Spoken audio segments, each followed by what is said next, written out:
As engenheiras falam, não temos trabalho, vamos fazer outra não, coisa? Elas fazem cera ainda para tampar os... Porque a gente coloca só o meio, ela tem que acabar de fazer o serviço. Ah, ok. Então nós vamos fazer Facilita o trabalho delas. Isso. Nós não vamos falar, as engenheiras não vão trabalhar, não. Ah, vão então, trabalhar. faz só um. Mas tipo assim, elas vão trabalhar 10% do que elas trabalhariam. Em vez de consumir 5 quilos de mel, vão consumir meio quilo. Meio quilo. Isso.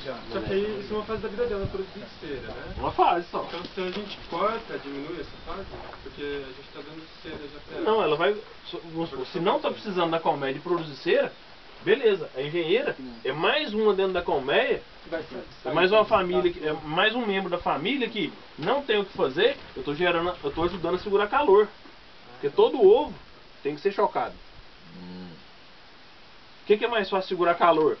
Eu colocar um tacho com 200 litros, um tambor daquele para derreter com 200,